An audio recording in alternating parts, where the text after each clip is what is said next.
Hi, everyone. I am Linda Welbrock, the CEO and founder of Leading Women Entrepreneurs and the Force for Change Awards. And we have an incredible honoree with us today. I am so honored to introduce Robert Stack, the president and CEO of Community Options. So we're going to start at the beginning here, Robert, and tell us what exactly is Community Options? Thanks for asking, Linda. I really appreciate this. Community Options is a nationally based nonprofit organization. We're based in New Jersey, and our mission is to develop housing and employment for people with significant levels of intellectual and developmental disabilities, such as cerebral palsy, intellectual disabilities, autism, Down syndrome, spina bifida, and traumatic brain injury. I mean, that's such impactful work. I just applaud you for everything that you're doing, and know that you're making such an impact in the state of New Jersey and caring for this group of this group of people. I know that you started Community Options at your kitchen table in Bordentown, New Jersey, with no resources. And so tell me a little bit about that experience and how you brought this to fruition and made payroll. Well, I worked for the state of New Jersey, and I worked in institutions for people with severe disabilities. And I realized quite quickly that that was not a good place for people with disabilities to live. So I gathered up some of my friends and told them I was going to start a nonprofit, and I did. And the nonprofit grew from my kitchen table. I had to, take second mortgages on my house to make payroll, and I had to do whatever I had. I had a Visa card and Discover and American Express and every kind of credit card you could possibly think of, maxed out until we were able to get funding. And I bought 3 small homes in one in Robbinsville, one in Ewing, New Jersey, and one in Lawrenceville. And those were our first 3 homes. And then we started getting funding from the state of New Jersey, and it built up to now where we have well over 150 houses in New Jersey and over 600 houses throughout the country.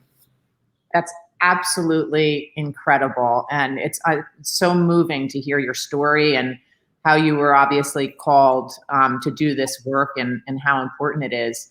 How do people find you? I know as a mom who actually has a special needs daughter, it's just so refreshing to hear that there's people like you out there who have dedicated their lives to helping families.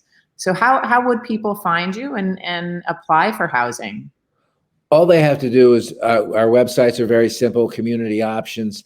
And for families, I urge you, Linda, if you're not, you should try to go on a waiting list, contact the state of New Jersey and tell them about your needs, or your school system, or anyone that you need. But you should look at the long game. And the long game is someday you're going to be in a position where it will be difficult for you to provide the care to your child if they're so significantly involved. And if that's the case, we're here for you.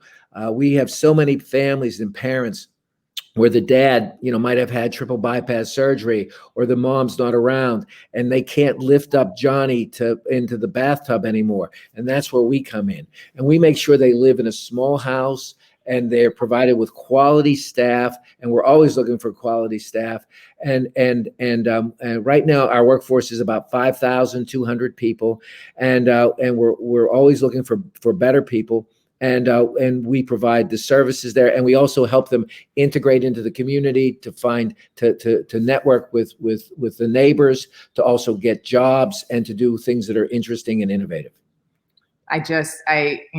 God bless you for the work that you're doing. This is so incredible to learn about. I hope that our platform can get this information out to the people who need this information.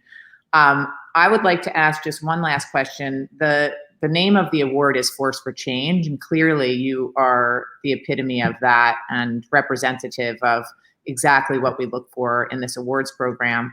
But how do you envision continuing to be a force for change in the future? I mean, right now you said you have 5,000 employees and homes, 150, and it started with just you at your kitchen table. What do you hope for? What's the next big vision?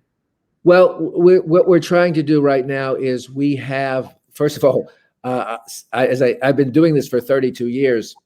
So we've developed a very robust succession planning throughout the country for all of the people that are executive level who would be moving up to different kinds of roles.